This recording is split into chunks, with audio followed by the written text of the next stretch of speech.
Ողջույն սիրելի հեռուստադիտողներ, եթերում ազատ շփումն է։ Դե ինչ երեք եւ այսօր ազգային ժողովում քննարկվում է Հակոբ Մովսեսին ՀՌՀ-ից հեռացնելու հարցը եւ այս թեման նախագիծը բերել է Դաշնակցական կուսակցությունը սրտնխից ծրտնեղելով, որ այդ Հակոբ Մովսեսը լինելով հեռուստատեսության եւ ռադիոյի հանձնաժողովի անդամ պետք է պահպաներ քաղաքական չեզոքություն եւ դաշնակցության մասին չխոսեր կամ առնվազն չխոսեր նրա թույլ կողմերի մասին։ Ուրեմն իսկ ինչ է իրականում եղել, Հակոբ Մովսեսը հարցազրույցի հյուր է եղել եւ դաշնակցության մասին խոսել է դաշնակցության պատմությունից, որը որ ակնհայտ է, դաշնակները չեն սիրում, ինչպես գիտեք, առերեսվել ճշմարտությանը, առհասարակ ինֆարկտ են ստանում, երբ որ խոսում ես իրենց պատմական անցյալից։ Ունի լավ էջեր դաշնակցությունը, այո, վստահաբար ունի, բայց պետք է լսել նաեւ վատը, այն ինչ որ կա, այսինքն, էլի։ Այն որ օրինակ դաշնակցական կառույցը, այո, terroristական կառույց է,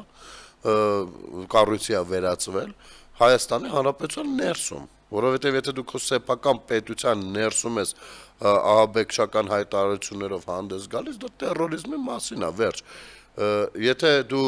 օրինակ, եթե կայսրություններից որևիցե մեկի տիրապետության տակ է իր ազատագրական պայքարի տակ ինչ-որ գործեր իր անում, այդ դեռ կարելի էր դրանով կերակրել, հա։ Բայց այս պարագայում, չգիտեմ, հետո երբ որ արդեն դաշնակցական կառույցը դարձավ KGB-ի ՊԱԿ-ի ամբողջական ենթակա կառույց, դա էլ է պարզ, դա փաստ է, դու չես կարող ասել այդպես չի։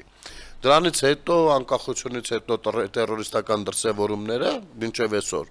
եւ ցանկացած տիպի մոտեցում, որը վերաբերում է սահմանադրական կարգի խախտմանը, այսինքն բռնի ուժով իշխանությունը զավթելուն, դաշնակները միշտ էլ եղել են այդ սատարողների մեջ, ինչ է ինչի։ Սա պատմությունն է ձեր։ Սա ձեր պատմությունն է, մենք ինչ անենք։ Հա, Արծվիկ Մինասյանը իհարկե դուրս էր եկել, մեկ արտահայտություն արեց, իմ մեջ տպավորվել է դա, էլի։ Ասում է այդ 130 տարիների ընթացքում 135 մենք մեր զավակներին ենք զոհել եւ մենք ասելով նկատի ունի դաշնակցական կառույցը։ Ես ասեմ, որ սա վտանգավոր խոսույթ է, որովհետեւ մենք մեր հանրապետության, մեր պետականության, մեր ինքնիշխանության, մեր գոյատևման անգամ պայքարում զոհվածներին կուսակցությունների չենք բաժանում։ Բոլորը մեր հայրերն են, մեր ապոպապերն են, մեր զավակներն են, մեր ընկերներն են, չենք բաժանում կուսակցությունների։ Եվ այո, միայն դաշնակցական կառույցն է, որ դա անում է։ Հիմա այդտեղից ես ինչ պիտի ենթադրեմ որպես քաղաքացի։ Պիտի ենթադրեմ հետեւյալը, որ մեր բոլորինս մի կողմ դաշնակցականներինը մի կողմ, այսինքն դաշնակցությունը կապ ունի մեր ժողովրդի հետ, թե չէ։ Ինչ եք դուք բերում ձեր կուսակցության նահատակված ներկայացուցիչներին։ Ինչ եք բերում ու ներկայացնում որպես դաշնակցական, ոչ թե հայ, ասենք, մեր շարքային որևիցե մեկը։ Սա չգիտեմ, հիվանդություն է, ինչ է։ Ասենք նույն եռաբլուրում 1000 կներեք, բայց գոյություն ունեն շիրիմներ, ում հարազատները քաղաքական ամենատարբեր դիրքորոշումներ ունեն եւ պատկերացումներ ունեն Հայաստանի Հանրապետության մասին։ Եվ այո, շատ շատերը ձեզ հետ համաձայն չեն ձեր քաղաքական դիրքորոշման հետ։ Բայց ինչ, ասենք, սա կուսակցության նշանն էլ չխփենք մի հատ վրան։ Մարտի դաշտում, այսինքն դուք դրանով ցույց եք տալիս, որ ձեզ համար մարտի դաշտում անգամ կապ ունի, թե ով է դաշնակցական, ով չէ։ Այս դրանով եք հենց ցույց տալիս պառակտվածություն, որ դուք եք հենց գլխավոր պառակտիչները մեր ժողովրդի, մեր ազգի։ Սրանից ավելի պարզ օրինակ որտեղ կարող ենք տեսնել։ Աչքովս ընկավ մի երիտասարդ աղջիկ խոսում է, թե Բաքվի ջարդերը ինչու չեն լուսաբանվում եւ ինչու մեղավորները պատասխան չեն տալիս եւ այլն, իրական մեղավորները, ու ամեն ինչ տանում է դեպի Ադրբեջան։ Հետո նայում եմ ովքեր են հավանություն տվել նրա խոսույթին, տեսնում եմ, որ հիմնականում ձեր թևի ներկայացուցիչներն են։ Հիմա ձեզ հարցարակ հարցամ սույն աղջկան նույնպես աղջնակին։ Դուք վստահ եք, որ ցանկանում եք դուք կընդունեք իրական մեղավորների անունները, ոչ թե հանցագործություն իրականացնողների, այլ հրահանգավորողների անունները կընդունեք, դուք ցանկանում եք իմանալ։ Դա եղել է Մոսկվան, Կրեմլը։ Կազմակերպվել է KGB-ի կողմից, ՊԱԿ-ի կողմից, որը հետո պիտի վերափոխվեր FSB դառնար։ Տեղյակ չեք դուք, որովհետև պիտի հայ-ադրբեջանական պատերազմ հրահրվեր։ Եվ այո, այն դինամիկը, որ դրել էին այն բանը, ռումբը ժամանակացույցով, որ դրել էին, դեռևս 21 թվականին, երբ որ Լենին պապիկը Արցախը դնում էր Ադրբեջանի կազմում, իսկ հետո Մոսկվայի պայմանագրով Նախիջևանն էլ այլ վայրում, դեռ Սյունիքի մարզեն մի կերպ պահեցինք, մեր շատ հարգարժան զորավարները իրենց զորքով հանդերձ։ Այդ ժամանակ դրված էր հենց կառավարելու համար։ Եվ երբ որ ցանկացան երկու երկրները անկախանալ, գործարկվեց ռումբը։ Ռումբը գործարկելու համար, որպեսզի առաջանա իրավունքի հարց, ինչ տեղի ունեցավ։ Տեղի ունեցավ այն, ինչը որ արդեն գիտենք։ Բաքվի ջարդերը, այդ որտեղ էին այդ պատրաստված մարդիկ նստած կամ թաքնված։ Սումգայիթի ջարդերը, որի այնտեղ ձեռնարկության այդ արմատուրայի բանի ձեռնարկության տնօրենը անգամ ինքն էր ասում, որ պատվերը այդ 60 սանտիմետրանոց երկաթների իր կեռիկով եկել է Մոսկվայից։ Հազարներով, որ պիտի սարքեին ուղարկեն, իսկ չի էլ իմացել ինչի համար է սարքում։ Որը որ հետո օգտագործվեց այնտեղ այդ խուժանի ձեռամբ։ Հիմա դուք մի կողմից եք ասում, այ դրա համար դուք շատ չեք կարևորել դա, երբ որ եղել եք իշխանություն, ես չեմ տեսել դեպք, որ դուք կարևորած լինեք կամ բանակցությունների կամ երկխոսությունների ընթացքում արծարծած լինեք այդ հարցերը։ Դուք տարին մի անգամ, հանրային հեռուստատեսությունը նյութերը հրապարակել, դե հնարավոր չէ չհրապարակել, որովհետև հանրությունը կա հիշում է։ Ու վերջ սահմանափակվել եք դրանով։ Այ ես ինչ թվականին սա տեղի ունեցավ, բայց խորքը երբեք թույլ չեք տվել, որ հանրությունը մտնի։ Եվ նույնը ցեղասպանության հետ կապված է միջայլոց։ Այդ որ խառնվել, վատացել եք, վայ ուրանում են, բան չեն ուրանում։ Ուզում են մտնեն խորքը, տեսնեն իրականում ինչպես է եղել։ Որովհետև եթե մտնենք խորքը ու հասկանանք իրականում ինչպես է եղել, կարող է պարզվի, որ ձեր 100-ամյա գործունեությունը դրանից հետո ցեղասպանության անվան տակ ամբողջովին կեղծիք է եղել։ Եվ կարող է պարզվի, որ ձեր շատ սիրելի գործընկերները ունեն լրջագույն մեղավորության իրենց բաժինը։ Այդպես չի։ Իհարկե ձեզ ձեռ չի տա, բայց ժամանակ առ ժամանակ մենակ անունը, մենակ բառը կհանեք ու կկիրառեք։ Իմիջայլոց JD Vance-ի գալ գնալու հետ կապված, որը չալարեցիք, ինչ ասես խոսեցիք։ Ինչ ասես, որպեսզի թույլատնեք կարևորությունը հանրության շրջանակներում, այդ ցնծությունը, այդ տրամադրությունները, այդ հույսը, այդ հավատը, վստահությունը, ամեն ինչ արեցիք, որպեսզի քանդեք։ Խնդրում եմ, էլի մի հատ այդ բանը ֆոտոն կտեղադրեք Ալեն Սիմոնյանի արած։ Ուրեմն ասեմ ժողովուրդ ջան, այս ֆոտոն եղել է երեկվա կառավարության հետ հարց ու պատասխանի ժամանակ։ Անդիմադիր շարքերը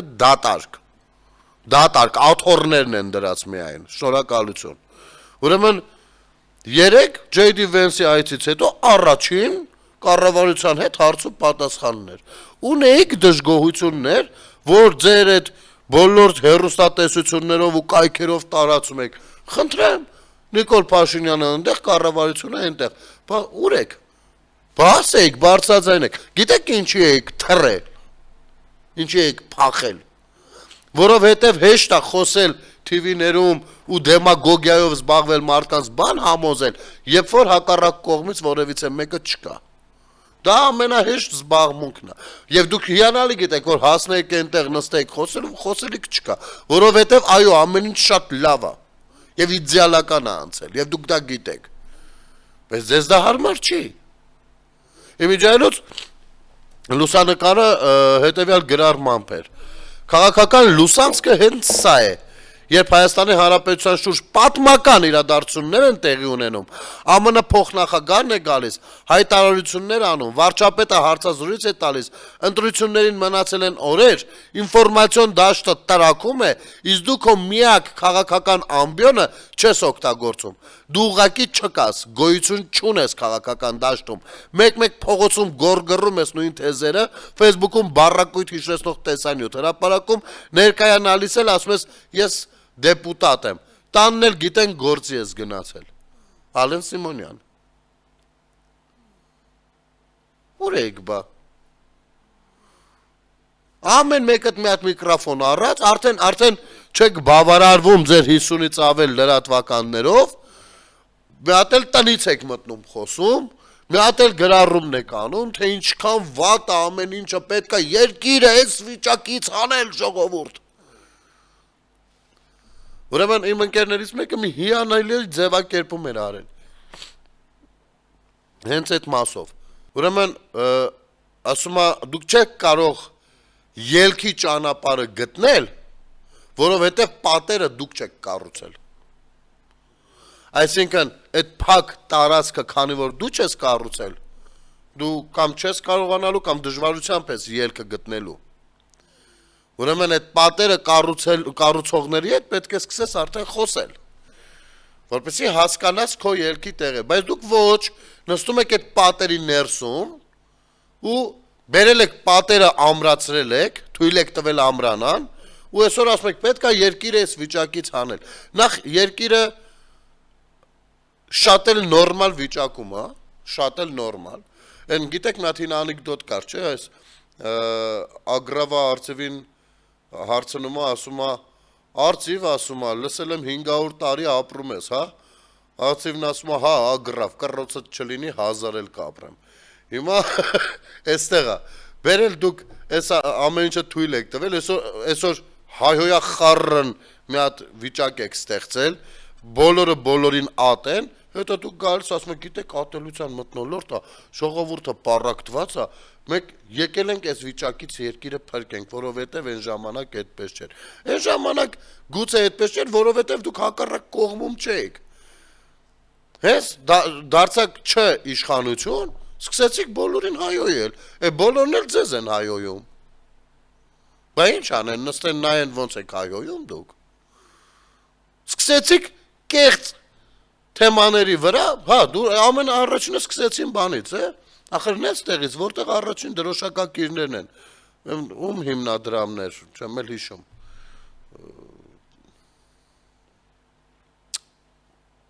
Սորոսականները, այս սորոսականները, հետո բացում նայում ես դաշնակները ամենամեծ շահառուներից մեկն են եղել Սորոսի հիմնադրամներից։ Բայց է որ առաջինը իրանք ասում, դուք եկել եք հողերը տակ է, պարզվեց տվել վերջացրել են։ Պարզվեց ամեն ինչ տվել վերջացրել են։ Տեսակ Փաշինյանն ասեց, որ բանա, կարող էինք բան անել, այնպես անել պատերազմը չլիներ, բայց ունենալու էինք նույն իրավիճակը առանց զոհերի։ Տեսեք ինչ վատ բան է ասում։ Թույլ չեն տալիս մարդը խորամուխ լինի երկրի ղեկավարի, ով որ տիրապետում է մեծագույն հույժ գաղտնի ինֆորմացիաների եւ կառավարում է այդ ինֆորմացիաներից ելնելով, որ մարդը խորամուխ լինի հասկանա ինչ է ասում։ Կամ շարունակությունը մի հատ ըմբռնի, այո, նույնը կլիներ առանց զոհերի, բայց այն նույնը կլիներ առանց զոհերի, այսինքն կոնֆլիկտը նույնպես նույնը կլիներ, այսինքն դրանով չէր վերջանում ոչ մի բան, միևնույնն է, լինելու էր պատերազմ, ու լինելու էր Հայաստանի Հանրապետության տարածքի ներսում, ու այդ ընթացքում արդեն կորելու էր Սյունիքը, մյուսը։ Դուք մտքերս ես կտրտած դնում եք, բայց տեսեք ինչ ասես, ամբողջը դրեք մարդիկ թող լսեն, մտածեն։ Ինչա ձեզ թվում, թե մարդիկ մտածելու ընտունակություն չունեն ու ձեր լուսաբանման կարիքն ունեն։ Դուք բերում դնում եք մարդկանց այդ վիճակի մեջ, չեք ուզում հակադարձումը ստանաք կողքից։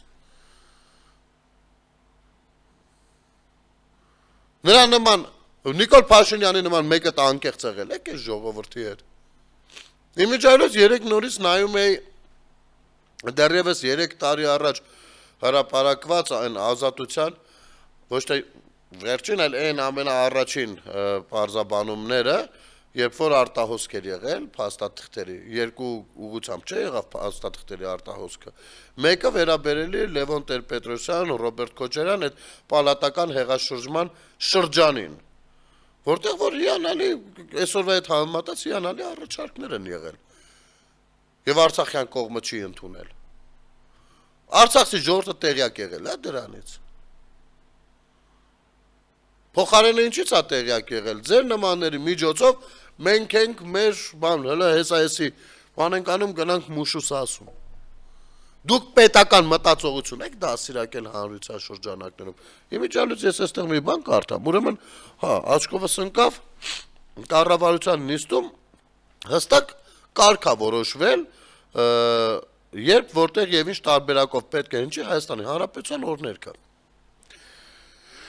Պետական մարմինների կազմակերպած միջոցառումների ընթացքում օրհներգը պետք է հնչի կենթանի կատարմամբ նվագախմբային,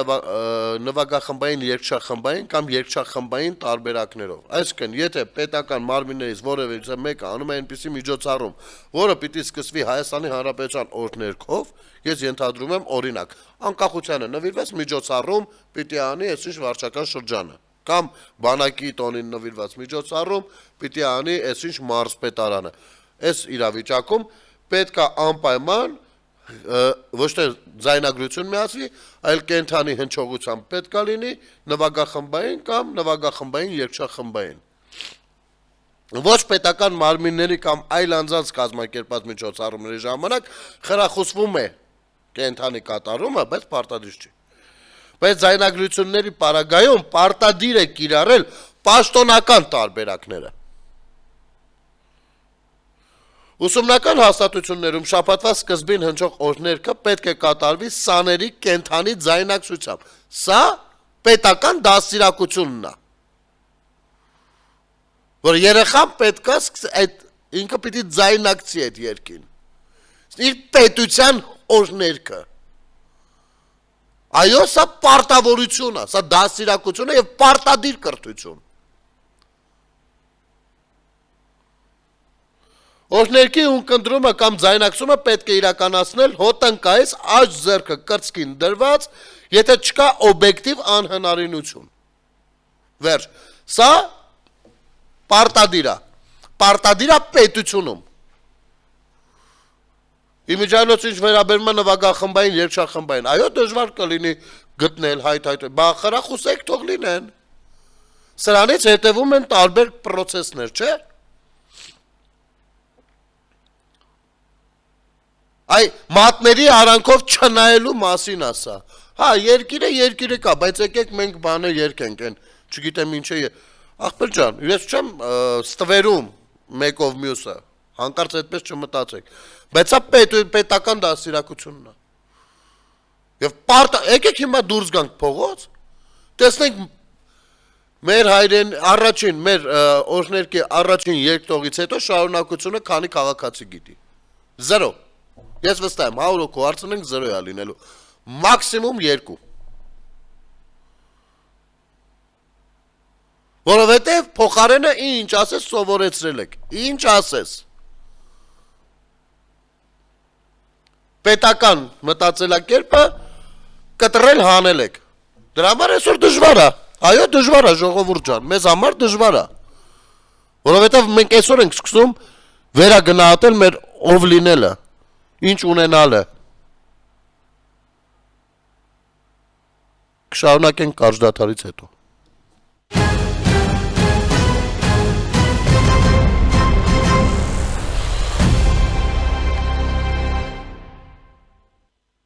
Վերադառնանք սիրելի հեռուստադիտողներ։ Եվ այո, պետության վերաբերող,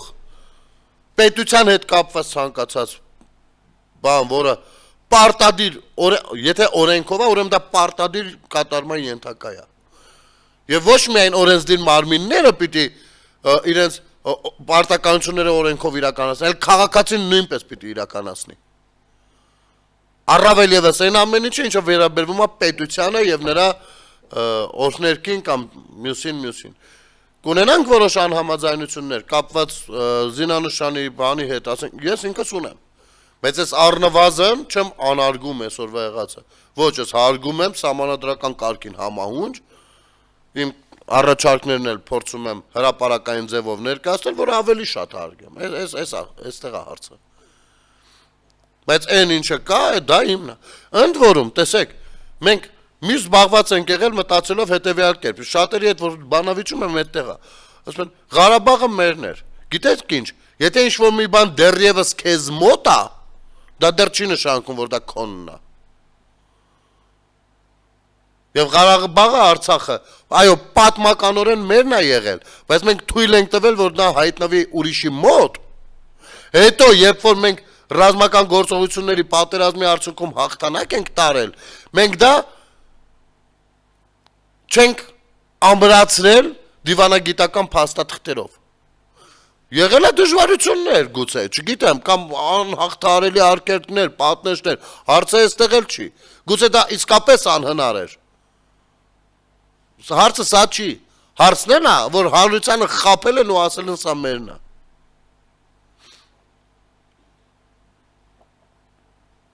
Այնինչ եղել է մեզ մոտ։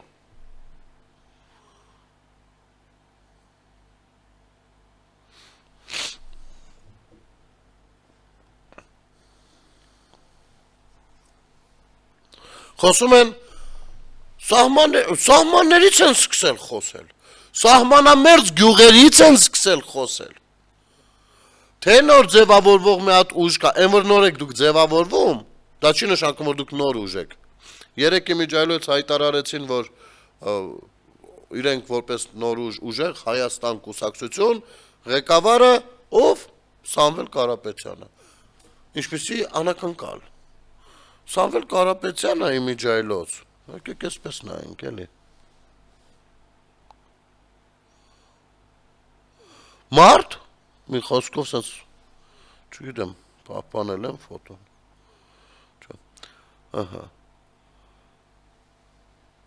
մարդ, որ ասում է, որ հայոց լեզուն պետքա միակ պետական լեզուն չլինի հայերի երկրի, ուժեղ, Հայաստանի ղեկավար, ասենք եթե դու մի հատ ցանկացած օտարերկրյա քաղաքացու մոտ այդպիսի բան ասես, չի հասկանա դու ինչ ես ասում, չի հասկանա, մարդ, ով հեծի միջոցով ազգը թալանել է, ազգին թալանել է, մեր ինքնիշխանությունը զիջել է օտար երկրներին, տվյալ պարագայում կոնկրետ երկրի,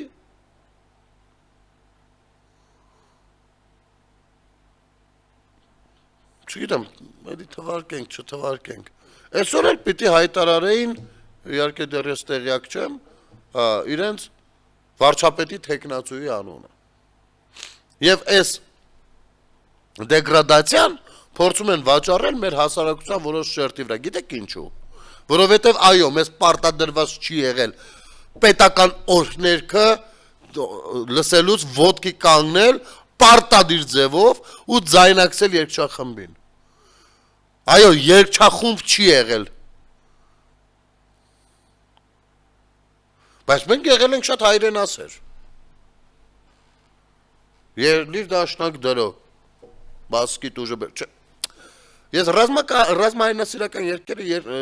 լսել եմ ու նրանցից ոմանք սիրում եմ անգամ, բայց չի կարող պետական օրհներգը երկրորդվել,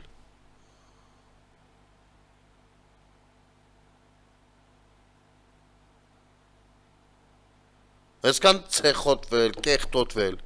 նրա հանդեպ վերաբերմունքը, փոխվելուն կողմ եմ, դա էլ ասեմ, ես կարծում եմ, որ մեր օրհներգը պետք է փոխվի, բայց եթե օրհներգը հնչում է, պիտի ոտքի կանգնես, բայց ինչ պիտի անես, պետք է լուրջ վերաբերվես նրան, ես այս պետական դաստիարակությունն է, հիմա, այս մարդիկ խոսում են Հայաստանից, այն Հայաստանից, որը չեն ընդունել, դա էլ ասեմ, այո, նրանք սատարել են այն եկեղեցական կոչվածներին, ովքեր պետության դեմ արշավ էին իրականացնում սահմանազատման պրոցեսների ընթացքում, Հիմա դուք ինչ որ Հայաստանի մասին եք խոսում, քանի քառակուսի մետր որ սահմաններով Հայաստանի մասին եք խոսում, սկսենք այստեղից։ Երկրորդ, երբ որ խոսում եք սահմաններից, տեսեք, կոնկրետ Կարեն Կարապետյանի նախագահի աշխատակազմի ղեկավար աշխատած ժամանակ եւ դրանից առաջ վերջին 20 տարիներին մինչեւ հեղափոխությունը մոտ 100 սահմանամերձ գյուղա անհետացել քարտեզի վրայից։ Գիտեք ինչու։ Այո, մեռած գյուղեր են դրանք, մարդ չի ապրում։ Այն մնացածի դատարկվելը չեմ ասում, որ կիսա դատարկ են։ Ես ասում եմ դեռ առհասարակ քարտեզի վրայից վերացած գյուղերի մասին։ Գիտեք ինչու։ Որովհետև ենթակառուցվածքներ չեն եղել։ Որովհետև կրթօջախներ չեն եղել։ Որովհետև գյուղացու հասանելիք ջուրը գոնե, որ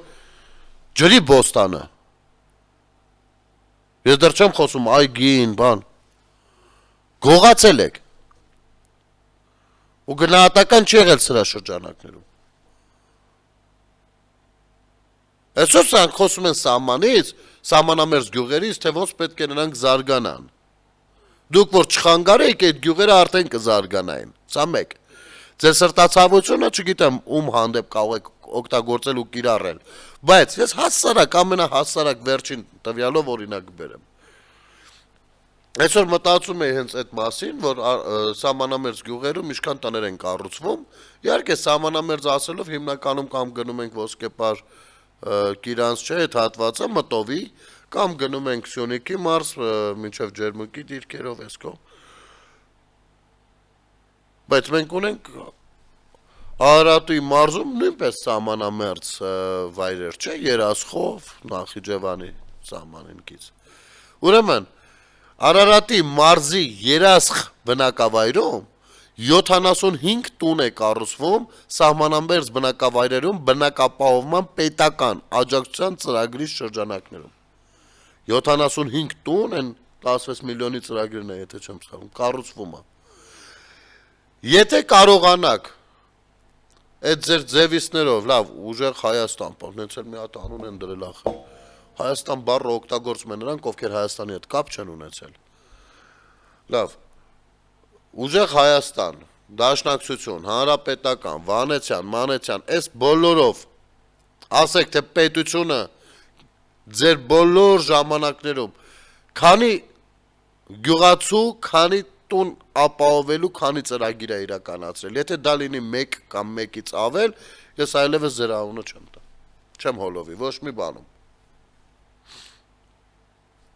Չէ, բարերար Սամվել Կարապետյանը, չգիտեմ որ գյուղի տանիքներն է կառուցել։ Լավ արել, կառուցել է, լավ արել, ես չեմ ուզում բան անեմ, բայց ինչի դիմաց ես կառուցել։ Պարզապես, թե այսօր դա ասում ես ու բերում ես քո միտինգին։ Այն աչքներովս ընկավ տեսանք արցախցիներին ոնց եք վերաբերվում եւ ինչու եք այդպես վերաբերվում։ Տեսանք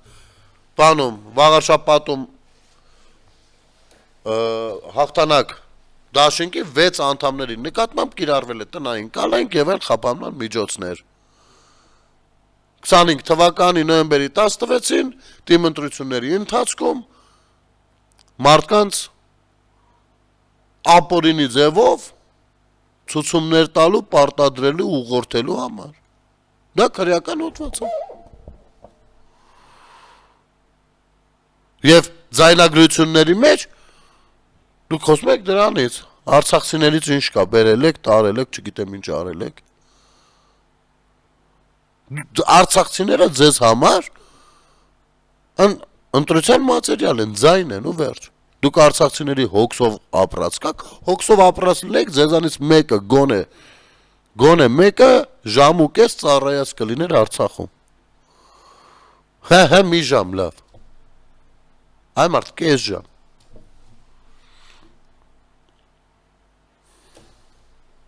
Տաս րոպե։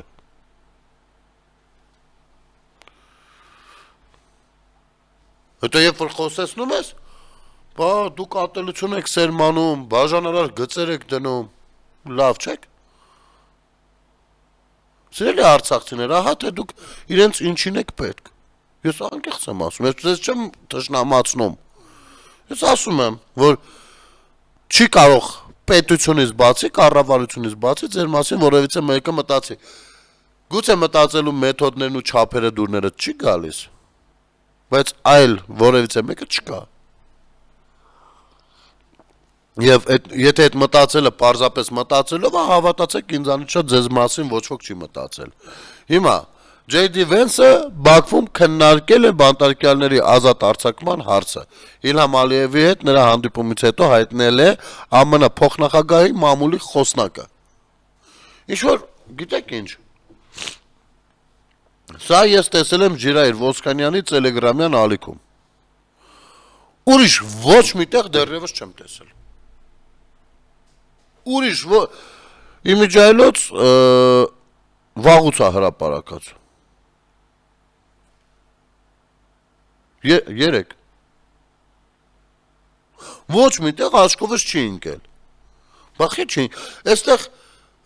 Նիկոլ Փաշինյանին ու Արարատ Միրզյանին բռնացիք, գերիների մասին խոսել եք, մեկ տպավորություն են ստեղծել։ Իբր իրենք պիտի հիշեցնեն, որ կառավարության անդամները պատե առիթներին գերիների մասին խոսեն։ Ասենք դուք սուտը խոսել եք, մարդկանց ներկայացրել եք, որ այ չեն խոսում գերիների մասին, ոչինչ չի անում իշխանությունը, բան։ Դուք ինքներդ հավատացել եք դրան, չնայած հազար անգամ ձեզ ասել եմ, որ բոլոր են վայրերում, որտեղ որ հնարավոր է դրանից խոսել ու կարելի է ակնկալիք ունենալ, խոսում ենք։ Բայց կներեք, որ դա իսկապես ենք անել հրապարակային խոսույթի բան չի, էլի։ Հիմա եկել են, իսկ գերիների մասին ասեցիք, գլխով արեց Փաշինյանն էլ։ Հիմա J.D. Vance-ը այնտեղ խոսել է դրա մասին։ Ինչի՞ չեք հրապարակում, բա։ Ինչի՞ չեք հրապարակում։ Որպեսի, ասեմ ինչու, որպեսի հանրության մեջ պատկերացումը ձեր փչած փուչիկի չփոխվի։ Ձեզ համար գերիների թեման զենք է մեր պետության դեմ։ Եթե ձեզ համար գերիների թեման զենք լիներ Ալիևի դեմ, մենք շատ ավելի շահեկան վիճակում կլինեինք։ Չնայած մեծ հաշվով գոնե ռազմաքաղաքական վերնախավի հանդեպ ես շատ անտարբեր եմ այդ իմաստով։ Պարզ ու անկեղծ ասեմ։ Այո, որովհետև գիտեք ինչ, ինձ համար տհաճ է, որ մի քանի իրենց հերոս հրճակած երևույթներ, անձինք, որոշ դեպքերում ընդհուպ միջև թալանչիներ, վախի և Հայաստանի հետ հակադրվելու արդյունքում գերի են ընկնում ու պիտի Հայաստանի Հանրապետության ղեկավար կազմը կամ Հայաստանի Հանրապետությունը առհասարակ այստեղ այնտեղ խնդրի, աղաչի, ինչ-որտեղ ինչ-որ բաներ զիջի փոխադարձության սկզբունքով, որ դրանց հետ բերի։ Խոսքս մյուս գերիների մասին չի, բնականաբար։ Հիմի սա ասես, կասեն, ատելություն։ Կներեք, ստեղ ատելություն չկա, ստեղ կան պարզ գնահատականներ։ Որովհետև այո, մեզ ասենք, այդ ելի դաշնակ դրոն այդ ժամանակ չեն լսել իրանք, հասնենք սասուն իշնենք վան, չեն լսել իրենք, այդ մենակ մենք պիտի լսենք ու այդ ոգով առաջնորդվենք, գրքեր չեն կարդացել, գոնե, գիտեք ոնց, ես չեմ ասում նույն կերպա պետք վարվել 21-րդ դարում, բայց մյուս կողմից հազար կներեք, ես ամենատխուր տեղն է, ամենազգայուն տեղն է, բայց մենք բաներ կա պիտի խոսենք։ Ինձ մի հատ կասեք սովետական միությունը, որը դուք շատ պաշտում եք, որպես միութենական միավոր, երբ որ հաղթանակ տարավ, մյուս գործընկերների հետ, ֆաշիստական Գերմանիայի հանդեպ, իր միլիոնավոր գերիներին, 100,000-ով գերիներին, որ հետ էր բերում, ինչ էր անում։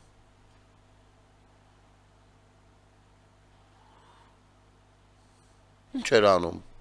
Բերել Մոսկվայում տուն էր տալիս։ Ոնց էր վարվում։ Չէ, կապ ունի մարդը ինչ վիճակում է գերի ընկել։ Վիճակները կապ ունեն։ Բայց միևնույնն է, մյուս կողմից էլ մեր պատկերացման մեջ, մեր դասիրակության մեջ երբեք չի եղել հերոսացնելը, այն էլ ռազմաքաղաքական գերիներին։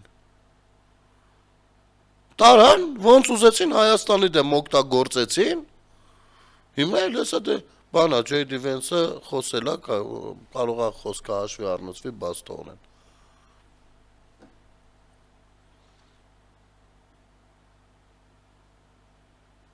Ես իսկապես անկեղծությամբ սպասում եմ այն օրվան, որ բոլոր մեր գերիներն ու պահվող անձիկ բաց կթողնվեն ու շատ ավելի պարզ կխոսենք այս ամեն ինչի մասին, որպես արդեն անցած գնացած բան, ու շատ ավելի տեղին գնահատականներով։ Հիմա չեմ ուզում հանկարծ շատերի զգացմունքներին կպնեմ, որովհետև վստահ եմ, այս այն թեման է, որը ոչ թե սառը դատողությամբ եք լսելու, այլ զգացմունքայնությամբ եք լսելու։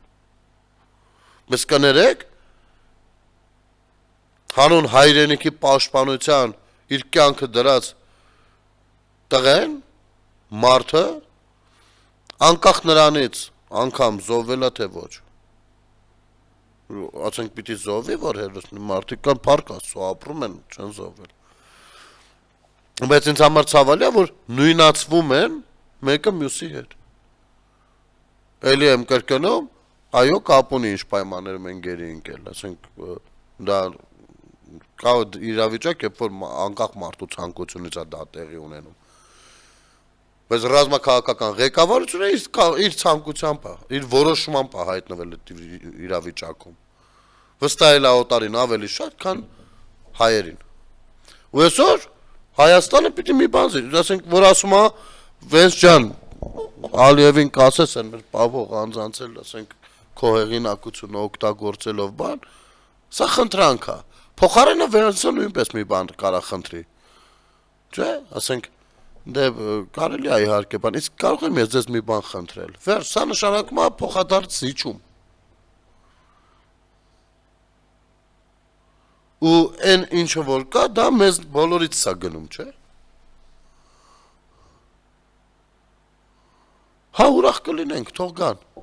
որ ավելի ազատ խոսենք ու չստացվի այնպես, որ իրենք չկան դրա, այստեղ չեն դրա համար ենք խոսում, ավելին ենք խոսելու, որ գան, հանգիստ եղեք, իրերն իրենց անունով ենք կոչելու, մեկը ես հաստատ, և հաղորդման վերջնամասում ժողովուրդ ջան, մի լավ լուր, Եվրոպական քաղաքական համայնքի գագաթնաժողովից զատ, մայիսին Երևանում Եվրամիության և Հայաստանի Հանրապետության առաջին գագաթնաժողովը կանցկացվի, սրա մասին հաղորդել է BBC-ն։ Մենք աշխատում ենք աշխարհի հետ և աշխարհը մեզ հետ, առանց բրոկերների։ Ոնց էր լավ այդ բառը մոռացա կհիշեմ։ Ուզում եմ մի հատ ռուսալեզուների համար ասեի։ Եթերում ազատ շփում էր, կհանդիպենք։